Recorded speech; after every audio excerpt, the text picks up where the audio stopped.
Okay, let's jump right into this explainer. I'm going to be acting as your personal study guide today, and we're looking at some absolutely high-yield material for mastering multiple conditions in JavaScript.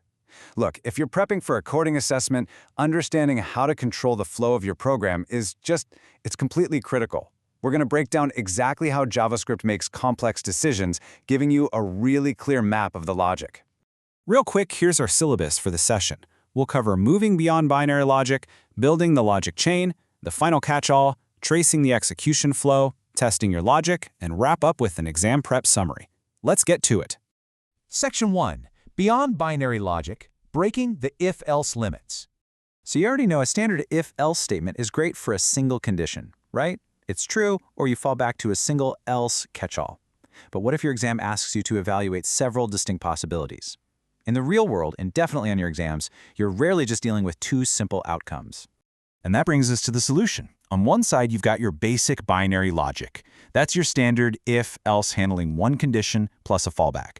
But then we level up to branching logic. By bringing in the if-else structure, we completely unlock the ability to handle multiple distinct conditions all within a single block of code. It's a total game changer. Section 2. Building the logic chain, step by step. Let's use a real code example to set the stage for an exam scenario. We're going to declare a variable to test. Let's create one called myAge and set it to 29. Our goal here is to write a script that outputs different messages to the browser based entirely on how old the user is.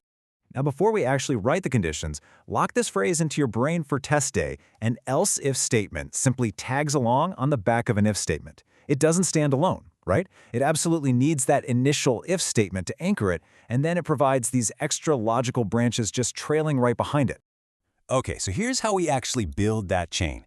You always start with your primary check, in this case, if my age is greater than 30.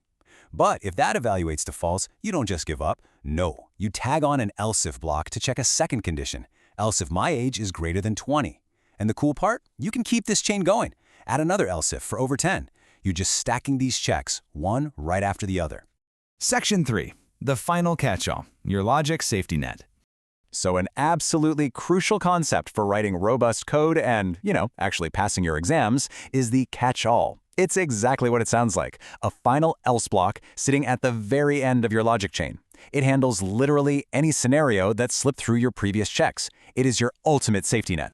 And here's what that looks like in syntax. We cap off our chain with this one final else statement. So think about it. If the age isn't over 30, and it isn't over 20, and it isn't over 10, well, we can safely assume and tell the browser to print out that the user is not over 10. If literally none of the if or else if conditions are met, this chunk of code is going to run automatically. Section 4. Tracing the execution flow, thinking like a browser. All right, knowing the syntax is only half the battle. You also have to know exactly how JavaScript processes it under the hood. Walk through these steps with me. First, JS assesses the very first if. If it's false, it skips that block entirely and moves down to the first else if. Now, step 3 is the kicker.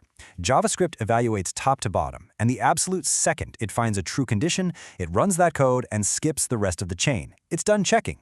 Finally, step 4, if everything comes back false, it defaults to that final else. Section 5. Testing your logic, running the scenarios. Let's do a quick mental pop quiz with a testing table. If our input for my age is 29, what happens? Well, it fails the first over 30 check, but it passes the 20 check. Boom, output, you are over 20. What if it's 19? Fails 30, fails 20, passes 10. Output, you are over 10. And an input of 9? It's false across the board, skips everything, hits our catch-all, and spits out, you are not over 10. But what if we throw in a 49? Think back to the execution flow we just talked about. 49 hits that very first if statement, checking if the age is over 30. Since 49 is greater than 30, it prints you are over 30, and then, this is the magic, it skips the entire rest of the block immediately. It doesn't even bother checking the 20 or 10, even though those are technically true. The first true condition always wins. Section 6. Exam Prep Summary, your logic cheat sheet. Let's wrap this up. Commit these 4 rules to memory. 1. Use if for your very first condition. 2. Use else if to tag along for every subsequent condition. 3. Always drop an else at the very end to catch anything that falls through. And 4. The golden rule. True conditions trigger execution and skip the rest of the chain. Lock those in and you're going to crush complex flow control on your exam.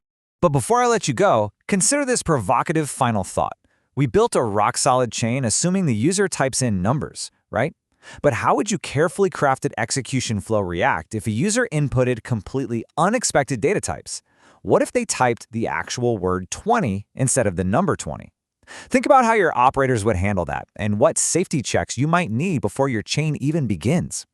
Good luck studying, and always keep questioning your code.